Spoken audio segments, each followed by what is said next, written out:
actually, in the last few years, it has really felt like there are fewer recruiters. All of the stuff I've ever talked about is even more important than it's ever been, particularly talent acquisitions. The more that they can show that business acumen, I feel like the more secure their jobs will be in the future. The recruitment alignment meeting, the intake strategy session, whatever you would like to call that meeting, it is absolutely everything. Steve Levy's my favorite question. How do you know at the end of 12 months you've hired the right person? And it's all around improving human connection, because I think that's what's broken in hiring. What's the cost to the bottom line? Well, the role's open and you're delaying me by not coming back on the resume because it's business impact. It doesn't really matter like how great your process is. If somebody's going to behave badly, it will come out on the internet. If your process is broken, AI will amplify it.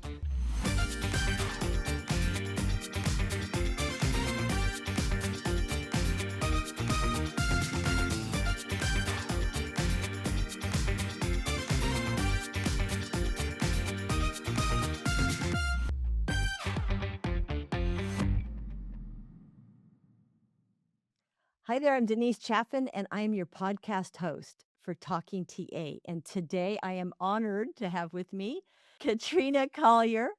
She's a keynote speaker on the future proofing or on future proofing recruiters and TA. Katrina, welcome. Do me a favor and introduce yourself a little bit more and tell us a little bit about your background. Thank you so much for having me. Well, like everybody, I fell into recruitment about 20 something years ago. We'll just go with 20 something. I'm feeling old today. And I've worked agency, I've worked in house, I've been a trainer. And then for the last, well, really since the Robot Proof Recruiter came out, so since about 2019, I've been much more on the speaking and the facilitation side. And then Reboot Hiring. And it's all around improving human connection, because I think that's what's broken in hiring. So if we fix that, then we fix the entire process. And we can't automate being human. So that's what I focus on. And I've had the incredible honor to speak on stages all around the world at all the leading HR and recruitment conferences. And yeah, work with teams everywhere. It's been quite amazing. So that's what I get up to. And I love your book, Reboot Hiring, Thank you. which is Yes. your latest book. Let's talk about Yes. that. But also introduce your other book as well. Yes. So my first book is The Robot Proof Recruiter. And it has two editions. So whatever you do, get the orange one, the second one. I was approached by Kogan Page, believe it or not, and asked if I'd like to write a book. And this was in 2018. So 8 years ago. And I went, I know exactly what I want to write about. I want to write about the BS that HR tech vendors can replace recruiters, because they're always going, we can replace you, we can replace you. And so that it was very tongue in cheek. Like, I'm going to call it the Robot Proof Recruiter, a survival guide, for sourcing and recruitment professionals. But actually, in the last few years, it has really felt like there are fewer recruiters, that technology is starting to displace people, that actually all of the stuff I've ever talked about is even more important than it's ever been. So I wrote that, and then it sort of felt like I kind of want to write one for the other side. So Reboot Hiring is really the book that anyone working in talent acquisition can just hand to their company leaders, because I've made the case for you. I've gone and said, partner with TA properly, stop being stupid. They're the people that hire your people, and just give them the book. Then you can stop fighting the corner, because here's this author who's done all this stuff going, yeah, hello. So that's how that came about. But yes, I do have a third, which is my memoir, which is about overcoming my childhood trauma, which is not the one you were asking about, but let's just throw that in Oh, there. that's right. I did see that, and we talked about it briefly. So there. Yes, It's yes, on I my forgot. shelf for anyone watching the video. Well, let's talk about some of the key points, though, that you address in your book, Reboot Hiring. I read the book.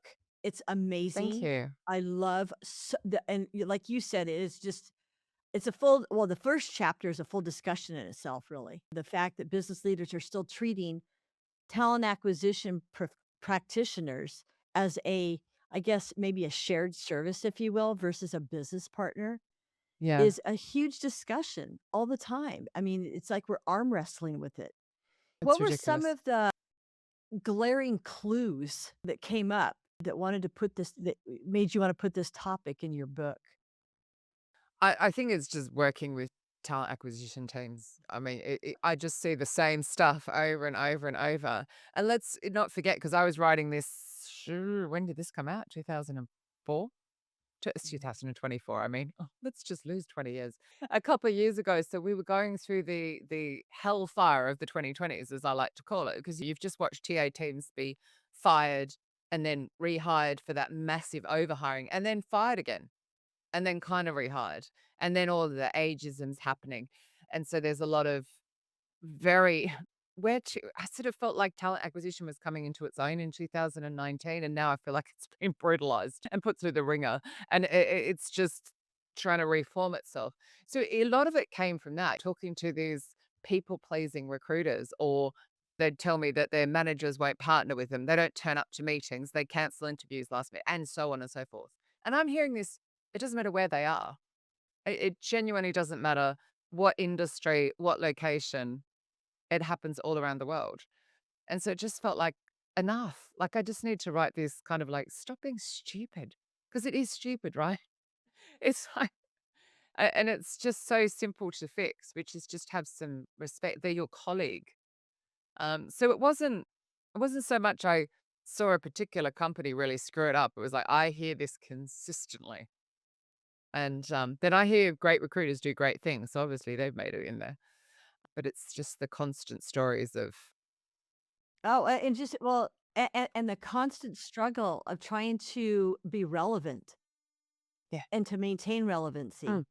When we're kind of the front line, I was telling a client the other day, I said, "We're the front line for you." They were struggling to have us speak with their hiring managers, and it's a client who's paying us hourly.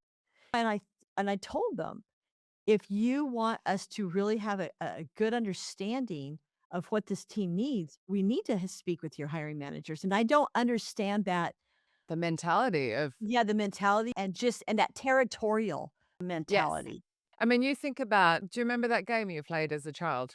Somebody would start a story and they would repeat the exact same thing to the next person. And each time it got passed on, it became something else. But you were actually saying the same thing. It is absolutely ridiculous that, HR or procurement would want to keep somebody that's in the staffing side away from their managers. And I also think that for anyone listening who does fall on that side, if you're dealing with talent acquisition now, who I love, they're my clients, so I'm always kind about them. But they can be, they mightn't have as much training as you've had, or they mightn't have as many years experience. So sort of suggest let's go together. Like because you'll hear one thing and I'll hear another thing, and they'll learn questions from you and you'll learn stuff from them. And Well, let's go back to your book, or But You Shouldn't Be Hiring. I loved that because that is talk about relevant and under outlines the undercurrent of huge problems that are plaguing our industry right now. And hiring for all companies, really at all levels. And I think it's almost even worse because remembering this came out just before we then had the companies saying, well, I don't need recruiters. I'm going to get rid of the whole TA team because AI can do it. We don't need sales and customer service. So we're going to get rid of them because AI can do it. All of that. So it's almost even more. But I think it's also, again, that is the company being irresponsible. There was so much overhiring. I appreciate we'd never been through a pandemic before, so companies were a bit lost. They knee-jerk reacted and then overhired. But it's almost now we've seen that play out. Now you have a responsibility. And I talk about, I think it's Elizabeth Lemke's comment, may she rest in peace, that she was saying, can you keep this person in a downturn? What happens if things don't work out? They're tough questions for some recruiters to ask because they're not as experienced as bossy as you and I, Denise. They might be a bit scared to kind of just ask that. But actually, it shows your business acumen and it shows your understanding for the profession. But it could also be who's ripe for promoting. Can we backfill? Like, what else can we do here? Who in your team's the flight risk? Can we promote them into the role? What else is going on? What else are the options? But it's just to really check that actually going external and hiring is the right move because perhaps there's somebody else within the company. And it's just, I think the more that, particularly talent acquisition, so by that I mean in house recruiters, obviously, the more that they can show that business acumen, I feel like the more secure their jobs will be in the future because they start becoming known as. Katrina made me think. She asked that business savvy question. Okay, We'll keep her. We'll get rid of the person we don't really know their name. They're just a cost on a spreadsheet. That's quite important. Yeah. And unfortunately, that has to come from talent acquisition themselves. Like it has to start with you. I mean, yes, buy them my book. It is anyone watching the video, bright yellow. You can't miss it. Put it on their desk, right? I've made the case for you. I actually expected I expect recruiters to read this and go, well, duh, right? Because to me, it's like obvious, but to your leaders, it's not. And the subheading is like how to save time, money, and hassle, right? So, like, hello, they're going to read it. So you can do that, but it's really about you. You've got to go in with the attitude that you're going to partner with them. If you go in thinking they're your client or they're the vice president or whatever, who cares? They're an expert in possibly interviewing and their job, but they're not an expert in recruitment. And I think that's the other thing that people need to remember. So the shift has to start with you, and it can be a case of power posing before you go into the meeting and sitting upright, even if it's online, right? Sitting upright, having some great questions ready to go, questions they don't expect, questions that make them think. And then that starts the shift. And then I also think it's the case of so stolen, of course, because I crowdsource all my best questions. So I know you've seen some of the ones in there. Steve Levy's my favorite question. How do you know at the end of 12 months you've hired the right person? Because what's happened is whoever's hiring has often not been trained in leadership and development. Particularly here in the UK, it's about 82% of managers are accidentals. It's quite terrifying. So someone resigns and they panic and they pull out the job description. Now, worse, they go to OpenAI or whatever and they go, give me one of these. And they create some job description, which is utter BS. And they expect you to work off that. But if you go in and say, so how will you know at the end of 12 months that you've hired the right person? They'll go, oh, well, they'll deliver this and they'll do this and they'll act like this. And please make sure they've got client service skills because the last one burnt a client, blah, blah, blah. They'll say all of this stuff that's not on the job description and you've got them. Jim Conti gave some like, what work are you trying to accomplish? I've got them written in front of me, which helps. But they're all those sorts of, rather than saying, what does success look like? Because that's really hard. It's sort of kind of going, well, what problems are they going to solve? Like, what's keeping you up at night? That's another Stave Levy one. It's that make it easy for them to answer the question. And obviously, you also want to get your sell question. So I've got a couple in there. One from Mark Mansell, which is sort of like the what's your attrition rate like? Because what you're trying to do is work out what's going on. Do you need to call HR in? Is there some management training needing to happen? Where do people go when they leave? You're kind of getting that. But Debbie is today's brilliant question, which I absolutely love. Is if someone you work was, someone you love was coming to work at this company, what would you warn them about? I just think that's the best question. So you've then got the sell. But again, they're going to think. They're like, oh, well, we do work really long hours, so great. Get the people that'll opt into that, not the people like me who won't. So it's like get it all at the front. But you get them, you go in with the attitude, we are going to partner. I'm going to do this. They're going to do this. I'm an expert in recruitment. They're an expert in maybe interviewing, but certainly not anything else. And here's a great question I'm going to hit them with. I've got them thinking, I've got them. And then you do the rest that you need to do, obviously. But it's a lot of it's the attitude. I wish they were teaching more, and there needs to be a lot more focus on that. Yeah, definitely. You also discuss in the book common misconceptions. So let's segue into that. Oh yeah, it's a great section. What were some of the leading indicators in addressing some of the misconceptions that you listed? This is the thing, if you have a leader who's probably, say, over 45, I don't even think 45 would be a stretch. It was a really different world. So if you've got leaders that are older like that, they actually don't really understand because when we started out, but no transparency. So you didn't know what other jobs were out there. You didn't know what the reviews were written. You just didn't know. So if your manager treated you poorly, you stayed because you couldn't see the other jobs, right? We went to the actual newspaper. Whereas now the world's not like that. But your senior leaders mightn't know that if they've been in the job a long time. So I think that's part of the other education piece with all of these misconceptions is to kind of show them like, okay, there's a reason that we might not advertise this role. We're going to get inundated with applications. Actually, why don't we look at who we've already interviewed? Let's go through our team who's ready for a promotion, who could be moved sideways. Like, what have we got going on here? And with some roles, it's an absolute pointless expense because you're looking for that AI engineer, if they're actually called that, and they're in short supply. So you need to go and headhunt them. There's no point in advertising. So, but I think again that is also knowing your industry, your data, having done your research, being prepared for the call. Oh, definitely. And you talk about sourcing referrals and direct outreach efforts. I love that because we're at that point now with a lot of the positions that we are receiving as third party resources. People are giving us positions that, I mean, we've got right now probably 3 or 4 clients that have given us these like near impossible positions to recruit for. And the only way we're finding candidates is through direct outreach efforts, period. Proper Contacting people. Yep, headhunting. yep, Mm. headhunting. Yeah, like back in the day when we misdialed and ended up at accounts and went, "Oh, it's after X," and got transferred. It's those days when you could actually call someone back in the day. The thing is, if for a company, it makes sense that they would hand over their most challenging roles because then the team can focus on the ones that's much easier for them to fill and to save the money there and to invest it with external. And you look at now, everybody's visible. We talk about when we started out, you couldn't see anything. Now everyone's on the internet. We all went on the internet in the big crash 2008, 9, and more and more people, more and more people. So actually starting to find some of those people with the skills that are in high demand is actually now even easier. You don't need to know how to source with those big sourcing strings. You can use some of these tools that are like, whoa, it quite blew my mind. And it takes a lot to do that these days.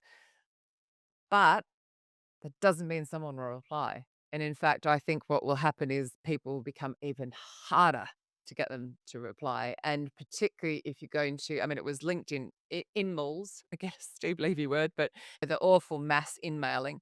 But now we're going to have a, well, I found your email address. I'll just write some silly AI message and send it. And people will be like, I think it's going to be that skill of what have I found out in the recruitment alignment meeting, otherwise known as the intake job brief, whatever you want to call it. What have I found out that's different and human and is going to make me be able to send the message to exactly the right person and they'll actually pay attention? And I think that's going to be the difference. We already need it. It's already shifting back to we need more human in it. I'm loving hearing be human pop up all the time. It's like, oh, I've been talking about that for years. It's back. Well, your relationship too with the hiring team, I think makes it, and that's was another argument with this one company that doesn't want to share their hiring managers for whatever reason. 2 of my clients, I've worked with the hiring managers are who brought us into the organization to help recruit for them Oh, right. because I've worked for them in the past. So, being able to share with a candidate, I had a candidate on Friday, in fact, and he was very cautious, which I don't mind. And he said, "Well, tell me more about this company and why would I want to interview with them?" And I said, "Well, I can give you one good reason. The VP of engineering is somebody you'll want to work for because I've worked with him in the past." And I gave him a really good rundown on Yeah. where this person has been, what they've done, why he's working for the company. So being able to share with him what I know about the hiring manager that we're supporting really is what sold him on interviewing with the company. And you can imagine if you're internal talent person and you haven't had the training because cost cutting, ageism, there's a lot of ageism. And there's a lot of very experienced heads of TA that are not there to pass this on. And you're sitting with Denise in that meeting and she's talking all this stuff and you're learning all this stuff about the manager because of the history, because you've worked together before and you're sitting together, like you're working together. And you're going to like, oh my gosh, I need to find that out about my hiring managers so that when I'm having the conversation, when you've got the likes of Amy Miller, the reason she's so successful is, well, one, she's hired half of her managers, but she knows them. She knows them personally, and she therefore she can talk about their successes and their learnings and that sort of a thing. And it is that relationships. Oh, So, it's all but about I think relationships, yeah. that to anyone listening who's on the staffing side who does end up in those situations, it's It's about their fear of losing something. Like, what are they going to lose? Which is probably possibly control. But, you could But almost they ask don't them though. But they don't lose control. They're actually gaining more control. because the trouble is you get all of these backdoor work going on all the time. There's always backdoor placements and stuff. So I can understand it. But I think it would be just a sort of a case of what are your specific concerns or what are your specific reservations about my working with the hiring manager? And it's like a very gentle watch question, specific. So what specific reservations have you got about me working with the hiring manager? And then the hardest part, go quiet to wait to see what they say. But you've got to deliver it in a very careful tone. Like, don't be like, well, why can't I work with them? What specific reservations have you had? Or you could almost say, have you been burnt before? Because I guarantee they have, because that's why they've been like that. Or they're very insecure about losing their own job, which is, let's be honest, understandable. I would not want to be a TA pro thrown out in this market. I mean, it's brutal. So, So true. Well, another point too that you brought up in your book that I think that we need to talk about is the idea that top talent wants to go and work for a company just because they're hiring. They have this idea about that. It's like, wait, what? no, and I think again that goes back to people writing reviews. You can have the biggest name under the sun, but it's people are going to look at the reviews and they're going to decide. And if somebody has skills that are in demand, they do not have to work at your company. So, and sometimes they will work in a team at a company and not. It's about the team. So some people will go into a company that's got a bad reputation because it's that team and that manager. So that can happen. But it's a case of I think that's when if you come up against this with your managers that you need to run some searches. Let's just open up the internet. But I think what you have is you have data points and you have an ability to be able to say, well, this is what people think of our company. Um, and I don't imagine that many of the managers saying that, they possibly don't understand the job search. Look at their LinkedIn. How long have they been at the company? If it's been 10 years, they don't understand what's visible. And I mean, good old Google, if they're not even going to use Chat GPT or Claude or something, if they just go to Google, the jobs box comes up and then the reviews come up next to the job. So it's like right there. It's not like somebody has to know to go and look at Indeed reviews or that's a really good way to get around that one. Show them, sit with them, show them. Another misconception, I mean, talking about this and further, another misconception you listed in the book was about a brand attracts talent. No. Well, it can do, but yes, no. In general, no. I mean, similar. It's a similar thing. You can't have the assumption because if you but we all love our Apple, right? I'm complete Apple, iPhone, Mac, everything. If I saw that they had toxic leadership and they weren't looking after their people, I wouldn't work for them. So and I feel that the power shifted. So it can if you do a great job. I'm sure James Ellis would be like, but we can shift this and we can, but at the same time, if they're polishing a turd, there's no point. It has to be genuine. So instead of a brand attracts talent, we really could say reputation attracts Yeah. talent Yeah. Brand is an instead. awful Yeah. word. It should just be, yeah, your Yeah. reputation. Another misconception you listed I want to talk about is resumes determine great hires. Oh God, no, not a no. No, no, no. Well, and I think what's even more fascinating is right now, which is 2 years on from when that was published. So of course, the problem we have now is everybody putting their resume into the likes of OpenAI or Claude or whatever, and make my resume sound like the job description. So what I'm hearing from recruiters, because remember I don't recruit day to day, they're my clients, they're saying to me they're getting all of these AI resumes who look exactly the same as the job description, and they all seem very similar. And actually being able to tell who's right for the role is getting even harder. And that is a huge problem I'm hearing.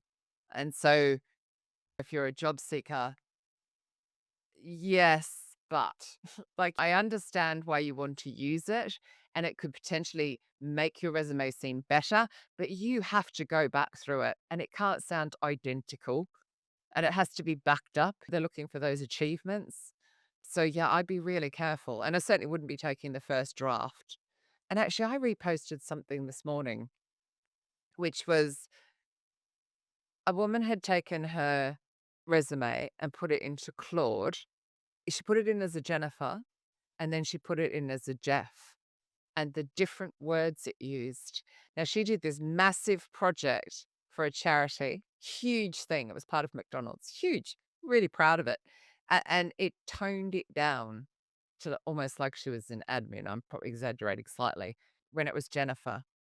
And it was like a social, it was like almost like a hobby.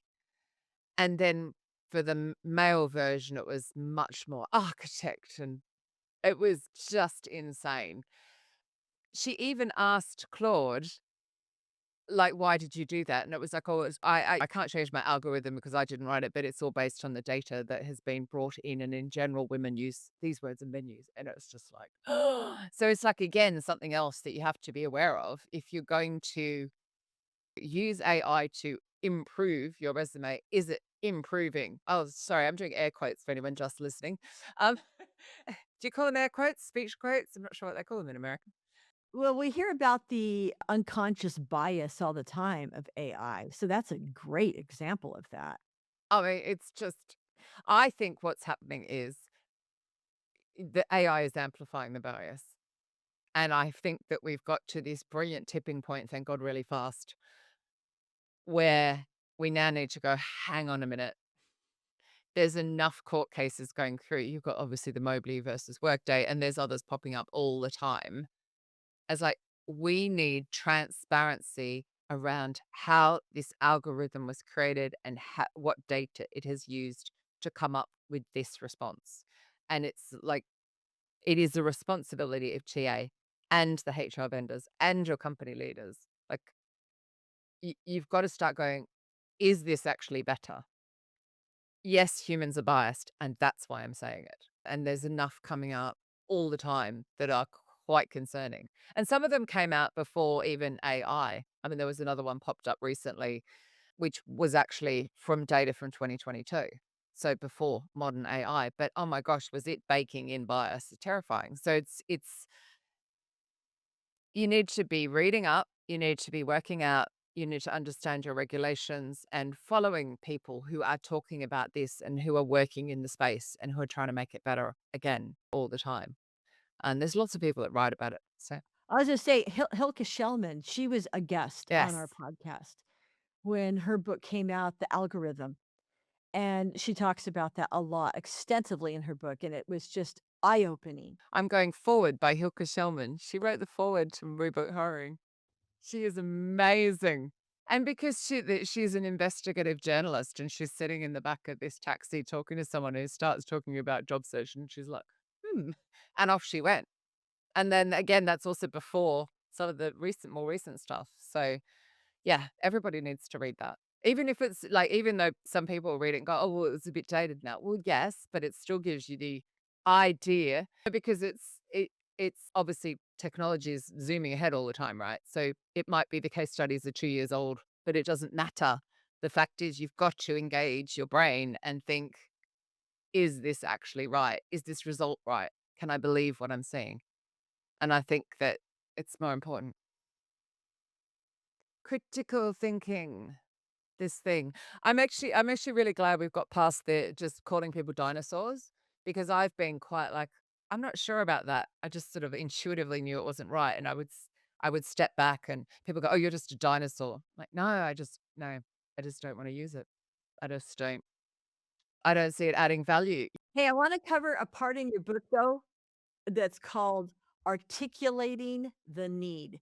Who was included in your network of recruiters? I'm so curious to come up with this formula, the profiles, success profiles, the sell. I mean, it's just a great chapter. Yeah. I mean, of the people I mentioned earlier. So the success profiles came from Elizabeth Lemke, again, may she rest in peace. Um, that was her world, and she was very much about start with those questions so that you can really understand like what is the current challenges, what are future challenges, and really get under the skin of it and really start defining the competencies and the traits that are required for the success. Um, and then defining experiences and so on. So it's a kind of it's a more holistic view, if you will, of the role. So that was very much from her, and I'm very grateful for that contribution. But again, obviously, the questions, Jim Conti, Steve Levy, these are recruiters I know all around the world, Mark Mansour, and I just like, what are your best questions? Why do you ask those questions? And what do you hope to achieve by doing that? But I think the point of that chapter is, like I said before, that the managers haven't necessarily been trained. They probably hate recruitment. They're probably not gonna say that to you, but that is why most of the time they're fobbing you off because they've got pressure to deliver whatever it is they're there to do, and then down a team member or they're needing to hire to increase capacity. They'll have disgruntled team members. They've just got so much stuff going on. They might be client facing, who knows, right? They might have a promotion on the line. And what you need to do is get them to say who they need at the beginning so you can reduce the amount of time they spend interviewing. And the thing is that they don't want to spend that time with you because they've got so much pressure. And you've got to get to that point. You just go, this is the time that I'm going to save you 100 hours down the line by doing this, by just this concentrated hour of almost pummeling them with questions, but just challenging all of their assumptions and just asking great stuff to get it out of their head. Because it particularly is if they are a manager who was once a great engineer, so what we could do is promote you and then not support you. And Sue Ingram did a very good Disrupt HR talk on that. It was just brilliant.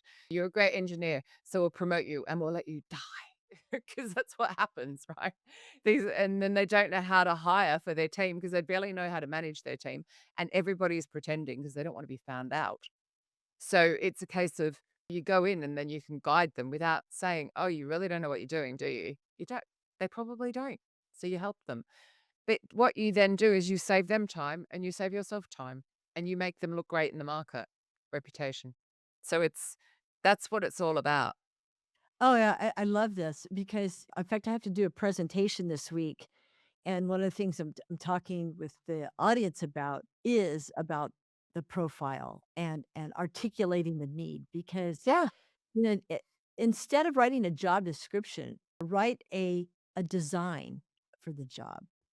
Design the job around what you need, right? Instead of trying to just create some crazy job description, especially when people pull, "Oh, I've got a template for that." We'll just use the old template from the last person that was in that Yeah. role if it's a replacement role. But you're looking backwards because Denise is leaving. So I need another Denise, but you don't. You need it's Katrina going forward. Like it's you need different skills.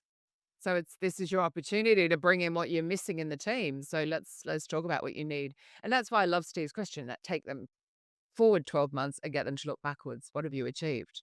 But it will put that critical thinking into motion Yeah. for the hiring team. I mean, they need to think ahead. Like you said, instead of thinking backwards, they need to think ahead because Who do I especially need with in the future? technology rolling forward, right? Well, I think in the past, some of my questions included, again, more questions around the team. Who are they going to be working with? Which we should still be Yeah, asking.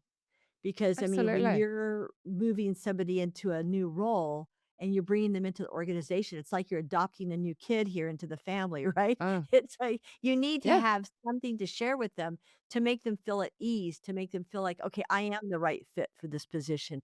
And also it's sort of like so in your dream team, what's missing from your current team to make them your dream team. And they should be able to say, oh gosh, I need somebody with a bit more of this. And then if you are bringing in that person, you can say, okay, you're the one that's got that and they've all got this. And that person feels like they're slotting in, Yeah, into exactly. place, piece of the puzzle. But it also, I think it's if you're getting the resistance to that time at the front, it's that I'm here to save you time, money, and hassle. Hence, it's the subtitle of the book because it's that let me spend this time at the beginning This is the most crucial time. So hiring someone who knows all the bad stuff about your company. Maybe a company, well, let's look at some of the big tech companies that have had huge layoffs. That's some of the bad stuff. But they're excited to join the company anyway. Well, there's people that go in and do turnaround, right? There are people that love that. They love to go into a crap company and turn it around. So it could be somebody like that. But I think it's also just about honesty, which I think is sadly lacking in the world. That this is what we're like. These are our problems. This is us, warts and all. But you've got to think this is also about retention. You want somebody who's probably going up interviewing for a couple of roles. This is their life and their livelihood. So you want them to start and you want them to stay.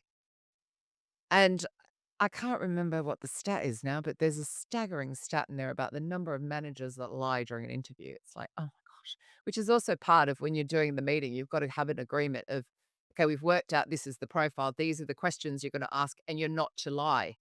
You have to be truthful. Like tell it how it really is because then people stay. Because failed recruitment is so expensive on so many levels. Because it's the project doesn't get delivered. You've obviously got the immediate upfront cost, and then who knows what they say because they might go write a glass door review that puts off somebody else from coming to work at the company.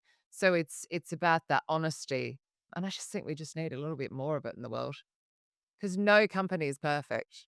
A lot more of it. No company is perfect, but people can opt in and choose it. Well, and I love in your book, I wanna go back to that because I wanna cover this one area, the cost of isms and the worksheet from the conclusion. I mean, the cost of isms was again really just about like, hi, let me just show you on the internet how your behavior, because it is a behavior, is playing out online. And because it's so much more than people want to see people like them at their company. Like there's that all from the people they buy from. So if you're a company that's got a service or a product, people want to see that. There is that side of it. But it's more that your awful behavior is on the internet and it's stopping you hiring from good people. I'm a very boring white heterosexual woman, but I would not go and work at a company that displayed any of the isms or phobias. I just wouldn't do it. And I would be totally checking beforehand because I don't want to be in that environment. I just think people are too wonderfully quirky. So that's what that was about. Was really I'm not an expert. There's lots of I've got go and read this and go and look at this. I'm very good at that. Like sending people off and to look for other thing.